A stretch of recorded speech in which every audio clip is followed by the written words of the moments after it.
Really need to get better at drinking coffee. I know it's a doctor thing and I'm supposed to live off this stuff, but I don't know. So I got a DM a few weeks ago, they all blend together. Somebody asked me if I would put out more diabetes content. This person asked it so politely and so kindly and so like, so I know you're diabetic and I don't know. She seemed very, very shy about asking, but it was the kindest thing that I've ever been asked, or the kindest way, I guess. One, if it was a terrible idea and she asked it that way, I probably still would have done it because of how kind she was in asking. But two, yeah, I mean, it's not every day that somebody with my diabetes experience can, talk to this many people on the internet and for free, and you don't even have to come see me in clinic. And that's the other thing. There's not a ton of diabetic doctors compared to not diabetic doctors, I guess. Today, I'm gonna take you through a day of what it's like being diabetic. I've had diabetes for, as of this recording, next month it'll be 27 years. And I'm a physician, and I've had the gamut of overweight, underweight sort of things throughout my entire life. I've been very stable for the past handful of years. With that being said, I got a lot of experience, but it's 6 a.m., let's go do some stuff today. So my kid has evolved over the course of the last, dog hair. So my kid's evolved over the last 27 odd years, and believe it or not, it is now much more complicated. So I don't know if you can see this, but that's my home screen of my phone. Yeah, you can see it. And then Dexcom is like right there, front and center, top right next to the weather. So I always know what my sugar is. Now you'll notice that it's not doing so hot right now. At 147.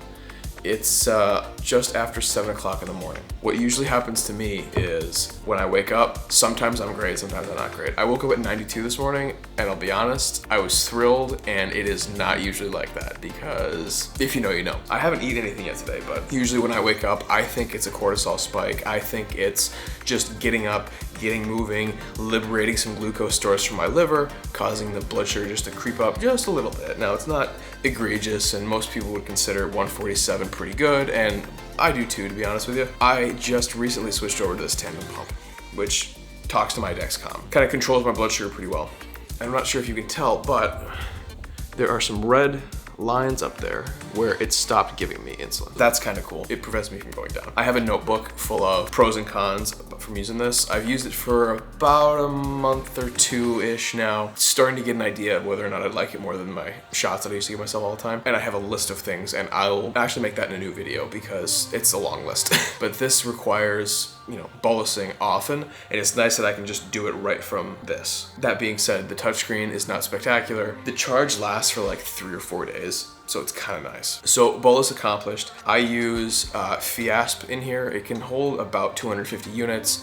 My total daily insulin is in the neighborhood of 50. Depends on the day, depends on the workouts, it depends on how much I eat. If my parents are in town, I usually eat a lot more, so it's a little higher than 50. I'm filming all of the stuff for you guys, so it's gonna be way lower than 50 because I'm paying very close attention to what I'm eating and all that good stuff. I didn't always have like this kick-ass setup because it didn't exist 25, 30 years ago. When I started, I used 2 insulins, regular and ultra lente. They still use regular in the hospital, especially in the IV drips. I don't know if ultra lente still exists. I haven't seen it being used, gosh, I don't know, since I switched to Levemir. God, when did I get switched over to that? I don't know, it was a long time ago I got switched over to that. Maybe at least 10 years ago, I would imagine. I don't know. But this thing's actually kind of nice. So it's only the one source of insulin all day, every day. This thing I'm still not used to.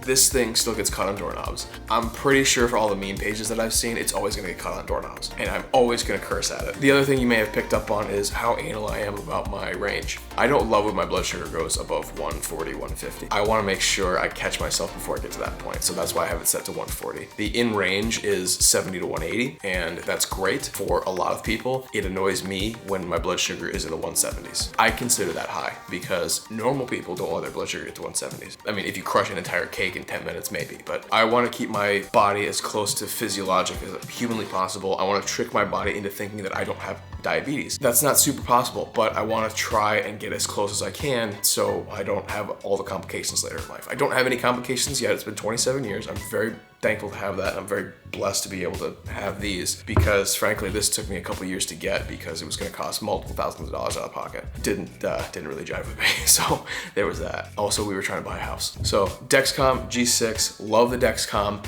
I don't need to turn on the camera. Don't need it.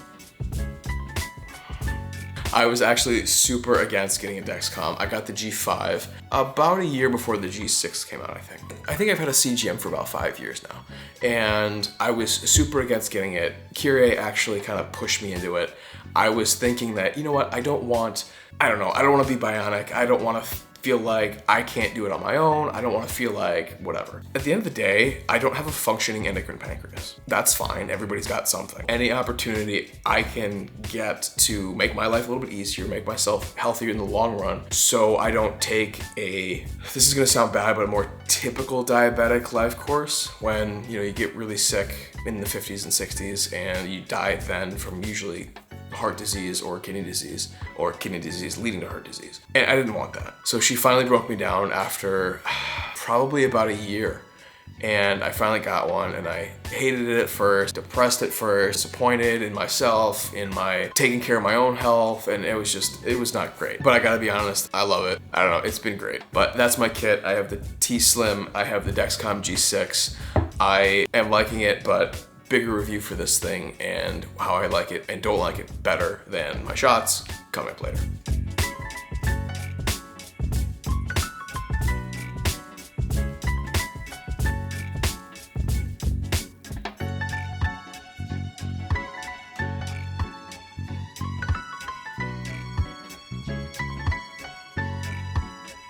So there's a lot of things that diabetics think about every single day. If you're diabetic and some of these things aren't things you think of, it doesn't make you a bad diabetic. It just means you don't think about it. But these are some things that I think about every day as it pertains to diabetes. I'll be honest, I, just like most other diabetics, get in these ruts where it's like, woe is me, I'm so sad, like, why did this happen to me? I get depressed every now and again, and I get burnt out often, and it's really easy to do that, and who could blame you? We have to make hundreds and hundreds of decisions every day that people without diabetes don't have to make.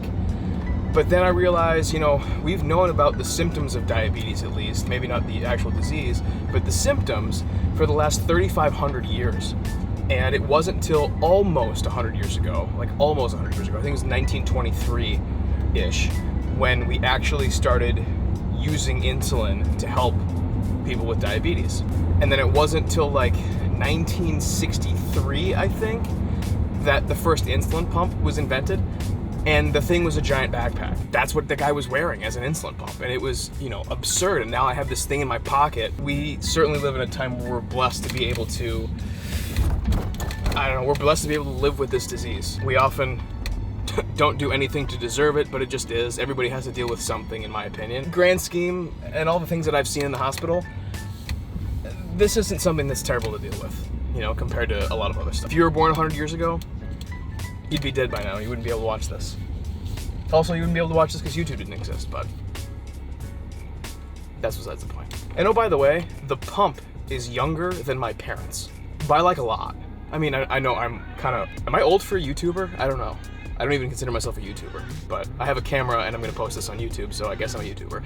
I'm old for a YouTuber, I think. I don't know. I guess the point of this soliloquy is to understand that being diabetic is not ideal, but more so understand that we're in a time now where living with the disease is just that, living with a disease. It's not being consistently attacked by the disease. It's not being emaciated by the disease. It's just something that we also deal with. And some people today have a lot better than others. And I certainly have it a lot better than most people with diabetes, but it's still a thing and it could always be worse. So that usually gets me out of my funks. I usually have to repeat that to myself 4 or 5 times before it does, but it gets me out of my funks typically. I'm at the gym. I've been thinking about this workout all day, and now I finally get to have it, and I'm excited for it. I'm excited for my sugars to be stable overnight. When I don't lift, my sugars are typically terrible the next day, which is one of the reasons I lift pretty much every single day. It's probably not the best for my recovery as far as bodybuilding goes, but it makes me feel the best. It makes me feel like, okay, I got that accomplished today. No matter how much studying I do, no matter how much work I do, no matter how much content creation I do, the gym always makes me feel like I've done something that day. I don't know why. That's just who I am these days. So yeah, time to go crush the workout. Alright, significantly sweatier. My sugars have been actually pretty good today, like I thought they would because you're watching me. But as you can see on my pump, I had a little bit of a spike. I hope you can read that. I hope it focuses. Maybe Maybe. I can't tell because the microphone's in the way. And it shut off. Anyway, I had a little bit of a spike for my pre-workout snack, I guess. But what I can do with this pump is turn it into like exercise mode, so it knows that I'm exercising. It knows that maybe we want to back off on the bolus drip. But I wanted to talk briefly about the things that I keep on me at all times, not just at the gym from not dying. These are usually my go-to because they don't spike my sugar super bad. These are just classic Welch's fruit snacks. These things, it says they have 15 grams of sugar in them. I don't know. Because these send my sugar to the moon. If I'm 50 and I take one of these, I'm 200 pretty quickly. So these are always a great backup. I'd rather be 200 than 50, or I don't know, 300 than dead from not having any sugar. But I have both of those in there. The fruit snacks I'll have in there for times where, you know, my sugar's drifting a little bit low. I don't want to get low, and I don't, you know, I want to boost myself up just a little bit. The gel packs are in there for, oh crap, I'm gonna die, I need something now. I need a shower. So dinner's my toughest meal of the day. Same thing for Bergie. But it's usually my biggest meal, and with that comes the most carbohydrates and the largest insulin bolus. Now, ideally, I would go to bed just after a giant insulin bolus and a giant meal because an insulin spike makes you sleepy. Unfortunately, I can't. We still have stuff to do. Hard part of it is understanding exactly where the carbohydrates kind of kick in, because nothing is ever perfectly measured. Just because, you know, I don't want to sit there with a food scale with every single meal, getting the timing between the insulin dose and the food in me and making sure that all lines up properly, that's really hard. So what usually happens, almost always, is my sugar spikes and then the insulin slowly brings it back down. So right now I'm at about 210-ish, what am I?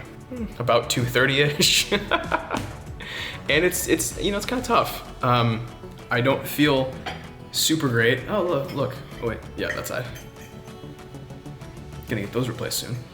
I don't feel super great right now. I feel tired. When my blood sugar gets high and I have insulin on board, I get very flushed and very warm. I probably look a little bit red. My ears, to me, feel like they're 1,000 degrees. I don't know if they're red. Kiri's across the table laughing at me. Are my ears red? I'm just watching them. You're just watching me? Anyway, yeah, dinner's kind of tough, so what'll probably happen is we'll probably take these guys to the park and we'll walk around and my sugar will come back down. Bruin, Brew. You know where we are?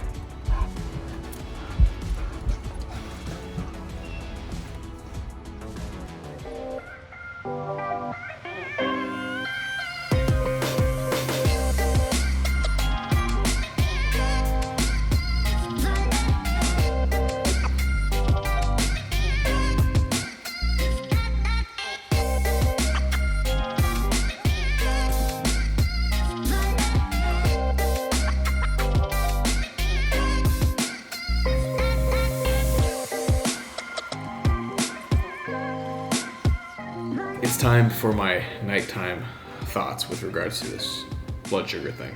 When my A1C was consistently below 6, I had bad hypoglycemic events. So I decided, you know what, it's not worth trying to get to that like 5.5, 5.4, 5.3 level. And if I stay at the 6.1, 6.2, that's probably fine. I won't have those hypos. I won't have a chance to die like I normally do with those really bad hypos. Yeah, everybody will be happier. And I won't be dead or in an ambulance or in a hospital. Never been in a hospital though, so that's, you know, knock on wood. Hopefully I will not be hearing from you or my phone for the rest of the evening. Now, the Dexcom alarm is loud and it's annoying, and it makes me think of the code alarm in the hospital. When somebody's heart stops, you hit the code blue button and then this PTSD goes through you and you just jump. Every time I hear it, when I'm not in the hospital even, I just kind of pop right up to attention and just start darting somewhere. But I'm not in the hospital, so I don't know where we're going. It'll wake me up. It certainly wakes Kiri up. I'm a much deeper sleeper than her, and she has no fear of just smacking me awake. So hopefully I gave you a little bit of a glimpse into what goes through my mind on a day-to-day basis with regards to my diabetes.